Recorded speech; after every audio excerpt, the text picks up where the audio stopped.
बंटवारा जो न कभी देखा न कभी सुना। एक गांव में एक सुखी परिवार रहता था। उस परिवार में 3 भाई और एक बहन थी। उनके माँ बाप उन चारों से बेहद प्यार करते थे, मगर बीच वाले बेटे से थोड़ा परेशान रहते थे।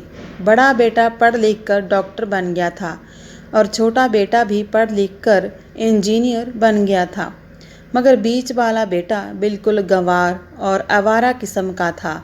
कुछ समय बाद उनके दोनों बेटे डॉक्टर और इंजीनियर ने शादी कर ली और महीनों के बाद ही इनकी बेटी का भी एक अच्छे घराने में विवाह हो जाता है। मगर बीच वाला बेटा अभी भी कुंवारा ही था। वह अनपढ़ था और कहीं पर मजदूरी का छोटा सा काम करता था। उसको शादी के लिए कोई भी लड़की नहीं मिल रही थी। उसके माँ बाप उससे बहुत परेशान हो चुके थे। अब जब भी उसकी बहन अपने मायके आती तो वह अपने डॉक्टर और इंजीनियर दोनों भाइयों से मिलती भी, मगर बीच वाले भाई से बहुत कम मिलती थी, क्योंकि वह उसे ज़्यादा पैसे नहीं दे पाता था। लेकिन फिर भी वह अपनी बहन से बहुत अधिक प्यार करता था। कुछ समय बाद उनके पिताजी की बीच वाले बेटे की बिना शादी किए ही मृत्यु हो गई।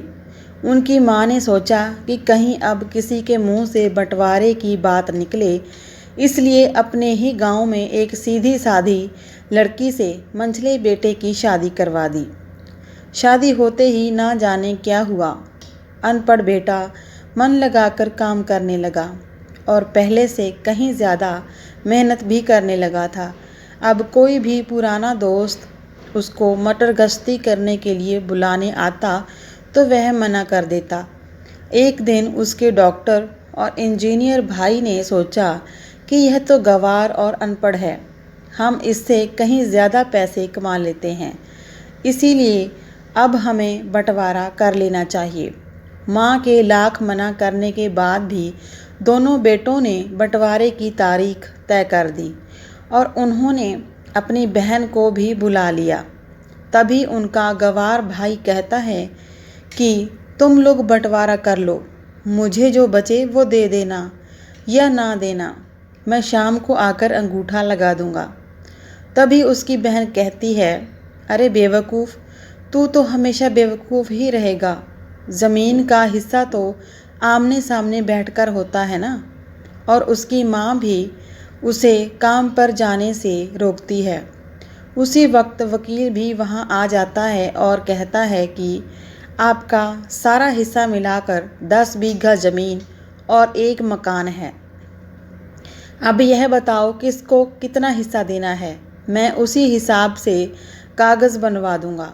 तब गंवार भाई कहता है, वकील साहब, 5-5 बीघा ज़मीन हमारे दोनों भाइयों के नाम लिख दो और यह हमारा घर है, मेरी प्यारी बहन के नाम कर दो।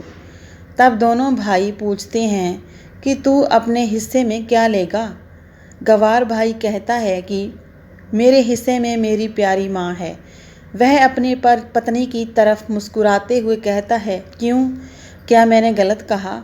उस गंवार और अनपढ़ की पत्नी अपनी सास से लिपट कर कहती है, माँ से बड़ी वसीयत क्या होगी मेरे लिए। उसी वक्त उसका गंवार पति भी अपनी माँ से लिपट जाता है।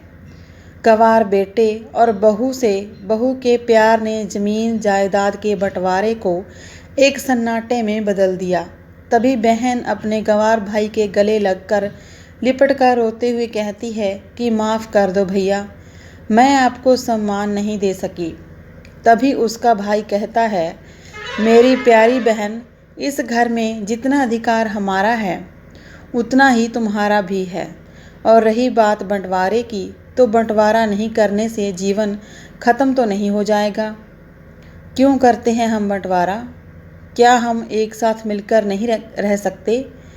जैसे हम बचपन में मिलकर खेलते रहते थे।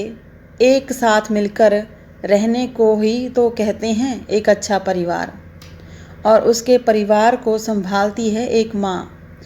तभी उसके दोनों भाई भी बहुत शर्मिंदा होते हैं और वह बंटवारे के सभी कागज़ फाड़ देते हैं।